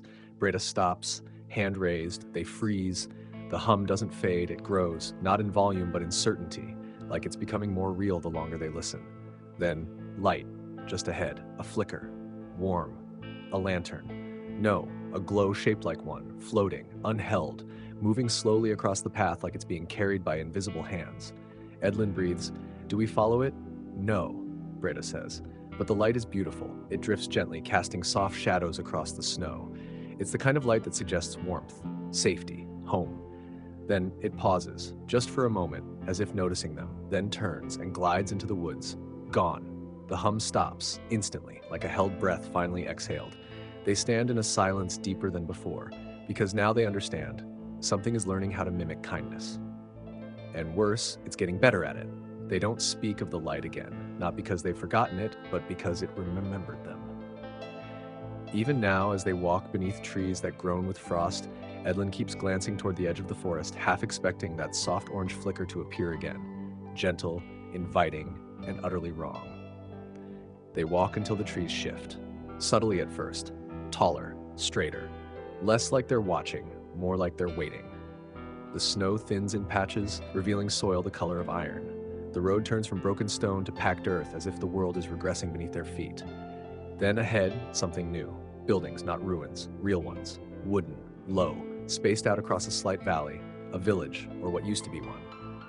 They stop at the crest of a hill, looking down. It's silent, no smoke, no movement. But the structures are intact, doors closed, windows shuttered, two intact. Merrick's voice is low. That looks almost normal. Bretta narrows her eyes. Nothing normal stays standing this long. Still, they descend, step by cautious step. The first house they pass is built from thick logs, roof still covered in frost. Edlin presses a hand to the door. It doesn't budge, locked from within. She knocks once. No answer. They move on. Second house, same. Third, open. The door creaks as they step inside, dust everywhere, cobwebs, an overturned chair, a bowl still on the table, the contents long since turned to mold and then to dust. Merrick pokes a kettle hanging in the hearth. Someone lived here. A long time ago, Bretta says, but they left fast. Edlin kneels beside a pile of blankets in the corner. Beneath them, bones, small, curled. She doesn't say anything, she just stands. They explore two more homes. Same story, lived in, abandoned, left in a hurry. No blood, no bodies except that one, but every single house is locked from the inside. That's the part none of them speak about. Finally, they reach the center of the village, a square surrounded by what might have been a market. A well in the middle, a small chapel, a larger building with a worn sign above the door. Bretta reads it aloud. Town Hall. Inside, it's warmer. The roof is intact. There's a fireplace in the back, black with soot, a map nailed to the far wall, curling at the corners, and a desk with papers. Merrick moves toward them like they might bite. How is this not ransacked? Bretta answers without turning, because no one dared to take anything. Edlin's already leafing through the top page. It's a list of names, crossed out one by one, some with dates, some without. The last three names aren't crossed, just written, waiting. She reads them aloud. Halden, Mirel, Kess. No one speaks. Then Merrick walks to the map, points. This village, look, there's another marked a day's walk east. Bigger, more buildings. Bretta joins him. It's the last one. You think it's still standing? She exhales slowly. I think it's the only place left to go. They sleep in the town hall that night. For once, they build a fire. Small, controlled, shielded with bricks scavenged from the hearth. Outside, the wind picks up again, a sound like breathing against the walls. Edlin lies awake, and this time it's not the cold that keeps her from sleeping. It's the silence between gusts, like something moving, closer, and stopping. Every time, she almost drifts off. It's not trying to get in, it's waiting for them to come back out. They leave the village at dawn. No one says goodbye, because there's no one left to hear it. The town is still exactly as it was the night before, quiet, whole, and wrong. Not dead, just paused. Like it's holding its breath, like it's waiting for someone to press play and wake the whole place up into something they don't want to see. The snow crunches under their boots in short, sharp bursts. The trail out is more of a memory than a road, just a faint path between trees, marked only by the absence of anything worse. The map said east, and so they go east. The sun rises, but it doesn't warm them. It just makes the trees cast longer shadows, shapes that stretch and move and sometimes don't shrink back when they should. Merrick breaks the silence first. How many people do you think lived there? More than what we saw, Edlin says softly. Bretta doesn't speak, because she saw something they didn't. On the back of that list of names, a phrase, etched lightly in pencil, half erased by time. You must choose who is last. She didn't show it to the others. Some truths aren't helpful. They keep moving. The forest begins to change again. The trees grow thin, brittle, the branches high and sparse. The ground flattens, and a strange dampness settles into the air. Not swamp, not rot, but a kind of wetness that lives in places where things used to be. They reach a field, wide, open, unnatural, as if someone carved it out with purpose. The snow here is shallow, scattered by winds that haven't touched them in days. In the center of the field is a stone, tall, weathered, standing upright like a tooth pulled from the earth. They stop at the edge of the clearing. Breda steps forward first. She approaches slowly, boots sinking into soft soil beneath the snow. Carved into the stone are 3 letters, Y. No punctuation. Just that. Mirek joins her. A grave? Or a marker? Edlin says, for what? No one knows. They don't stay long. Something about the stone makes their skin feel thin. They cross the field quickly, eyes low, as if staring at the word too long might change the question into something personal. On the other side, the forest resumes, but this one is different. Quieter. Not hushed. Empty. Sound here dies before it reaches the ears. Even their footsteps seem to land too softly, like the ground doesn't want to remember them. It takes hours before they see it. Another structure, but not a village, just one house, stone. Tall, no smoke, no signs of life, just a crooked weather vane spinning lazily in the breeze. Breda lifts a hand. They stop. She listens. Nothing. Then steps forward. They reach the door together. It's open, just a crack, as if someone forgot to finish closing it.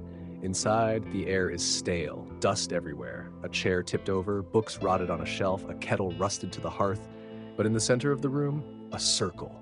Painted, symbols etched around the edge, not letters, shapes, spirals and eyes and teeth. Edlin steps back instinctively. What is that? Mirek shakes his head. I don't want to know.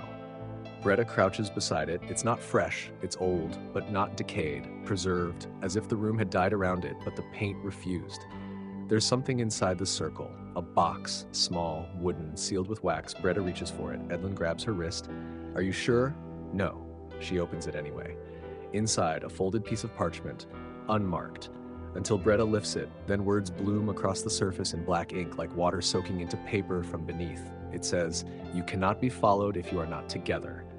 The message fades a moment later, gone, as if it never existed. They stand in silence, because now they know what the next part of the path demands. They leave the stone house with the message still echoing in their bones. You cannot be followed if you are not together. It hadn't faded from their minds the way it had from the paper. In fact, it had etched itself deeper with each passing step. At first, they say nothing. It's easier that way, because putting it into words might make it true. The trees have changed again, taller, thinner, spaced further apart like ribs stretching open. The snow here is uneven, drifts in patches, bare ground in others, like something has disturbed the normal order of winter.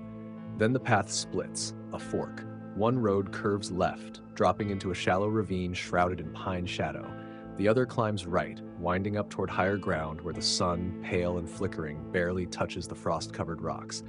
They stop. 3 figures, 3 choices, only 2 paths. Breda stares at the fork. She doesn't need to say it aloud. The others feel it too. The message had been clear.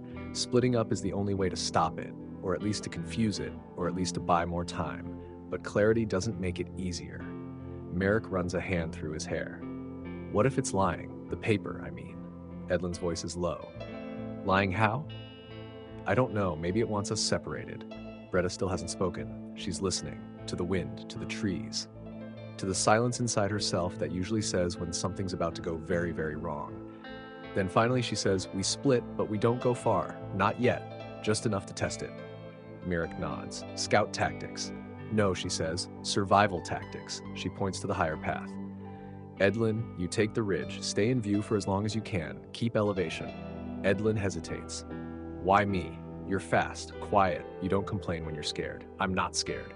You are, Breda says softly. We all are. That's why you'll be careful. That's how she says goodbye. Not with softness, but with trust. Edlin adjusts her pack, glances once at the others, and starts up the hill without another word. Mirek watches her go, then turns to Breda. What about us? We take the low road. Stay alert. Listen for echo patterns. He raises an eyebrow. Echo patterns. It's what you call sound when it tries to warn you. They descend. The slope into the ravine is steep, but manageable. The trees grow denser, more gnarled, the trunks curving like they're trying to lean away from something buried below. The air here is different. Not colder, not wetter. Just wrong. Like something's breathing under the snow. They speak in low murmurs as they walk, not full conversations, just sentence fragments, enough to hear each other, enough to know they're still not alone. Then a sound, behind, not loud, but deliberate, a crunch that didn't match their rhythm. They freeze. Mirk grips the hilt of his blade. Bretta raises a hand. Another crunch. Closer. Then, silence. No bird calls, no wind. Just that waiting hush. She whispers, "It's here. I thought it followed the group." Not anymore. They move again. Slower now, one foot after another. Deliberate, measured. Then, they see something. A figure, far off the trail, standing among the trees. Not moving, but watching. Just close enough for them to know it's not an illusion, but too far to see the face. They keep walking, never looking directly at it again, because looking too long means knowing, and knowing means freezing. They pass under a fallen log. Bretta moves quickly. Mirk hesitates, just for a second, but when he steps through, the snow behind him moves. Something shifts, not loudly, just enough. He doesn't look, but he feels it. Following, learning, adjusting. They emerge from the gulch half an hour later, breathing heavier, eyes sharper. Only one of them looks back, and when he does, there's nothing there. But absence isn't the same as safety, especially not now. The ridge rises into wind. Thin and sharp, it slices across Edlin's face as she climbs, making her eyes water and her lips crack. The trees up here are smaller, stunted by exposure, and the sky opens wide above her, pale blue, veined with clouds stretched too thin to be believed. She doesn't look back, not at the trail, not at the others, because she remembers the gate. If you pass, do not look back. And more recently, the message in the box. You cannot be followed if you are not together. She walks alone now, boots crunching softly against frost-covered rock. The elevation gives her a view, but not peace. From here, the world looks hollow, like someone carved the trees and hills out of paper and forgot to fill them in. She stops near a cliff edge, looks down. Far below, just barely, she can make out the line of the ravine. The shadows between the trees move strangely, not like animals, not like wind. Just wrong. But no figures, not yet. She pulls her cloak tighter and keeps moving. The trail curves along the cliff, winding past ancient stone markers covered in moss.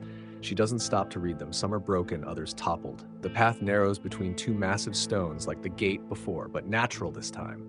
Or maybe not, it's hard to tell anymore. Then, a sound. Behind her. Not close, but present. A crunch. Faint. Then again. Crunch. She doesn't turn, just keeps walking, but faster now. Every instinct screams to check, to see, to know. But she doesn't. The wind howls through a pass, and for a moment it sounds like a voice. Not calling her name, just speaking in a language that no longer belongs to people. She reaches a fork in the cliff path. Both directions twist into shadow. She hesitates, listens, then chooses left. Because left feels slightly uphill, and that might give her more time. The path narrows again, this time threading through a tunnel of rock. Wind howls louder here, funneled through like breath between clenched teeth. And then, silence, complete. Dead. She steps out of the stone tunnel into an open ledge and sees the house, perched at the edge of the cliff, alone, unmarked, wooden, small, too new. She stops. Her breath fogs the air once, twice. Then she steps forward. The door is ajar, not from damage, just slightly open, like someone stepped out and forgot to pull it closed. She approaches. One step, two. Inside, it's warm. She pauses in the doorway. Fire in the hearth. Not roaring, just smoldering. A table, 3 chairs, 1 cup steaming. No sign of anyone, but she feels watched, like someone just stepped into the next room. She doesn't enter. Instead, she turns around, back toward the ledge, and freezes, because standing at the edge of the cliff is herself. Edlin, but not moving, not blinking, not breathing, just standing. Same height, same clothes, same expression, but wrong. So wrong. The other Edlin tilts her head, slow, curious, like it's trying the motion out. Edlin backs toward the doorway, hand tightening on her belt knife. The other figure doesn't follow, doesn't move, just watches, and then smiles, just once, and disappears. Not vanishes, not fades. Just gone. Edlin doesn't scream, she doesn't cry, she steps into the house, closes the door, and waits for morning. Because whatever that was, it's not something you chase, it's something you outlast. Morning comes with no fanfare, no bird calls, no golden light, just a dull shifting of gray into slightly less gray. Edlin wakes slowly, the stiffness in her joints making her feel decades older. Her back aches from sleeping upright, her hands still clenched around the knife hilt she never loosened. The house is unchanged, no sign of life, no more steaming cup, no more flickering fire, just that same oppressive stillness, and no trace of the thing that had worn her face. She doesn't trust the silence, but she knows she can't stay. She leaves the house without touching anything, stepping lightly down the path as if trying not to disturb a memory. She retraces her steps toward the fork, but halfway there, she stops. Because the path is gone. Where the fork had split the trail into two, one left, one right, there's now only forest. Thick, rooted, no opening, no space, just a wall of trees that hadn't been there yesterday. Her heart drops. She turns around. The house? Gone. Not burned, not collapsed, just vanished, replaced by open ledge and wind. She stands very still. The air tightens around her. No sound, just the wind and the sound of her own breath. Too fast, too shallow. Then, footsteps. Behind her, she whirls, knife raised, but nothing's there. Not even snow disturbed. The ground is flawless, like she'd never walked it. But something is coming. She feels it now, not in the ground, in herself. A pressure behind her eyes. A whisper beneath her thoughts. She starts walking, fast, then faster. No idea where she's going, just away from that weight building behind her ribs. The forest opens again. Sparser trees, fewer shadows, and finally, she sees it. Smoke. Thin, real, rising from a chimney not too far off. She moves toward it, faster now, stumbling once in the brush. The smoke grows thicker, closer. Then buildings. Not ruins, not illusions. An actual village, small but alive. She runs the last few steps into the clearing and nearly cries when she hears voices. Real ones. Human. Two women carrying baskets. A man chopping wood. She stops short, panting, stunned by the sheer normalcy of it. One of the women notices her. Her eyes widen. "Are you hurt?" Edlin shakes her head. I don't think so." The man sets down his axe. "You're the first we've seen in weeks." She wants to laugh, to sob. Instead, she just whispers, "I need help." They bring her inside a low stone cottage, sit her by the fire, offer food, water, ask gentle questions. She doesn't answer most, just drinks and breathes and tries not to look out the window, because she knows the thing wearing her face may not be far behind, and if it follows her here, she's not sure anyone will know the difference. Meanwhile, miles away, Breda and Merrick emerge from the woods, eyes bloodshot, voices low. Merrick's arm is cut but not deep. They made it through. But barely. Breda has not spoken since they lost the trail. Not once. Merrick keeps glancing sideways at her, as if unsure she's still entirely herself.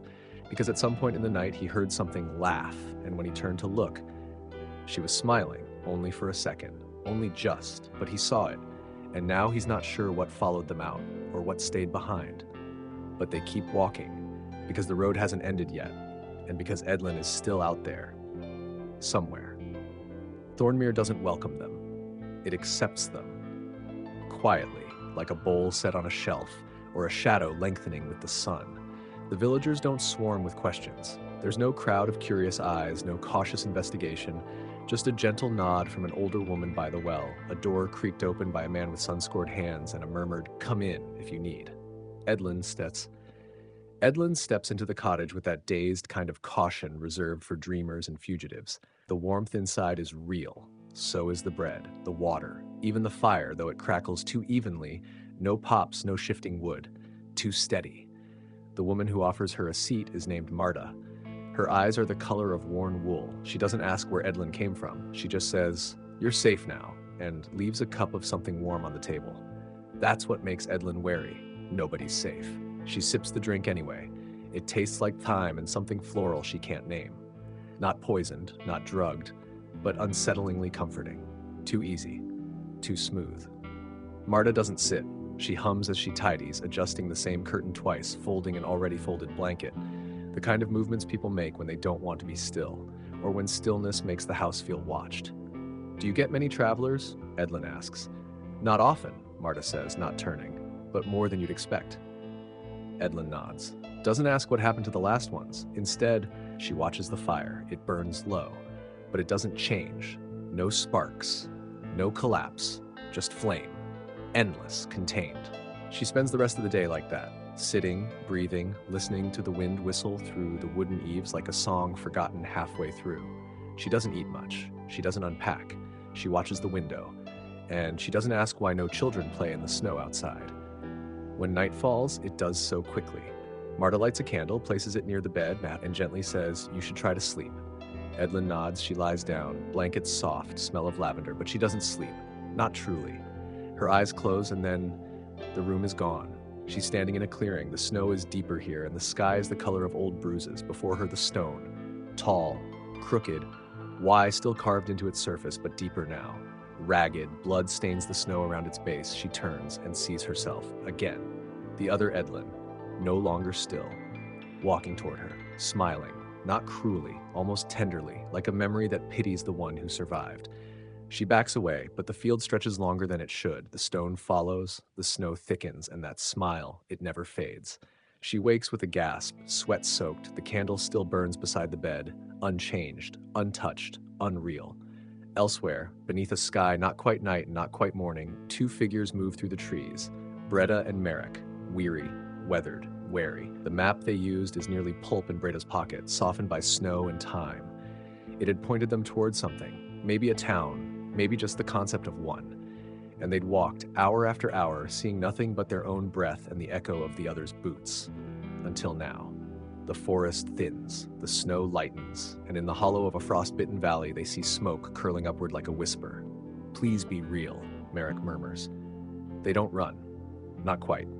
But their steps quicken, and then the rooftops appear, stone and timber capped in clean white, windows glow orange. A bell tower leans left at the edge of the square. Thornmere. They step into the village as quietly as the wind. No one rushes to greet them, but doors open, eyes peer. And the same old woman by the well nods, just once. Merrick nods back, numb. A man gestures toward the largest cottage at the edge of the trees. "You'll want warmth." They follow. The door creaks open. Edlin stands there, just inside, eyes wide, mouth parting. She rushes to them. There is no embrace, just a shared stare. A breathless knowing. Their bodies freeze a moment before recognition sets in. Then arms wrap, then warmth returns, only barely. Because the three of them are together again. And none of them says what they're all thinking, that one of them could still be something else, that safety might be the deepest illusion yet, that Thornmere, quiet, perfect, untouched, might not be a place at all. Just another pause before the final chapter begins. That night, the three of them sit around a fire that burns too quietly. Breda sharpens her blade with slow, deliberate strokes. Merrick rolls a pebble between his fingers like a worry stone. Edlin watches the window, where the snow falls steadily, softly, endlessly. No one speaks of what happened on their separate paths. No one speaks of the dreams, but each of them knows. Something followed them. Whether it walked beside them in the dark, or slid into the cracks of their memories, or stood behind them while they slept, something followed and something waited. Thornmere remains silent. No questions, no judgment, just a village caught in a moment that never moves. Edlin breaks the silence first. "I don't think this place is real." Merrick doesn't look up. "Does it matter?" Breda finally speaks. "It will." She sets her blade down and stands. "We're not finished." Edlin blinks. "What do you mean? We're here. We survived." Breda shakes her head slowly. "No, we were brought here." A pause. "You felt it too," she adds. "That pull, that pressure. We didn't choose Thornmere. It chose us." Outside, the snow stops, just like that, mid-fall. Frozen in air, the three rush to the window. The flakes are suspended, not slowly falling, not melting, just hanging, as if the world exhaled and forgot to breathe again. Then, a sound, low, distant, the hum. They hear it again, not from the forest, from below, beneath the floorboards. Merrick takes a step back. "Nope, no, absolutely not." Edlin's voice is barely audible. "It was never out there." Breda moves to the center of the room, listens, then stomps once, wood over stone, stone over something else. She finds the trapdoor. No dust on it, like it's been used recently. She looks at the others. Merrick groans. "You're serious?" "Always," she says. Edlin nods. "If we leave it closed, it finds another way in," Breda finishes. Together they open it. The hinges don't creak, because hinges only creak when they're trying to warn you. A narrow stairwell spirals downward into darkness. The hum grows louder, but not aggressive, not angry, just aware. The kind of sound you hear when someone is waiting for you to say something first. They descend, one by one. The air thickens, colder now, but not with winter, with memory. Walls drip with condensation. Or is it the stone isn't just damp, it pulses, like it remembers warmth. At the bottom, a door. Wood, old. Marked, not carved, scratched, over and over, with fingernails, with time. They open it. Inside a room, circular, lined with mirrors, all cracked, all reflecting different things. Not just them, not just now. Edlin sees her as a child, alone. Merrick sees himself running, but from what, he can't say. Breda sees no reflection at all. In the center, a table, and on it, a second box, identical to the first, unsealed. They approach. Inside, a note. No ink, no visible writing, until they read it. And suddenly, each of them hears a different message in their mind, only once. Edlin hears, "You were never supposed to make it." Merrick hears, "You left something behind." Breda hears, "You've already been chosen." They look at each other. No one speaks, because no one wants to admit what they heard. The room begins to shake, gently, not falling apart, waking up. They back away, up the stairs, out the trapdoor, into the cottage, which is gone. Not destroyed, just gone. The entire village vanished, and in its place, the forest. Night again, no footprints behind them, only forward, only one direction left. They walk, no plan, no path, but together, because that is the only rule they still believe in. They don't ask if this is the end, they don't ask if this is escape, they just walk, and behind them, far, far off, the hum continues. Low, patient, almost kind, like a lullaby, for whatever watches people go to sleep. The end. And just like that, our journey ends, for now. If you've made it this far through forests that breathe, villages that vanish, and faces that don't belong to the people wearing them, then thank you. You're exactly the kind of traveler we'd want on a path like this. Now I'd love to hear from you. What do you think really happened in Thornmere? Who was the one that changed, or did any of them make it out as themselves at all? Drop your theories, your chills, your favorite lines down in the comments. Let's build a campfire together and share thoughts, even if it's only digital. And hey, if you enjoyed this quiet nightmare disguised as a bedtime story, please consider hitting like and subscribing to the channel. It helps more than you know, and it lets me keep making these strange, unsettling worlds for you to wander through. Thank you for spending your night here with me. Until the next tale calls us back into the dark, sleep well and don't look behind you. I'll see you in the next story.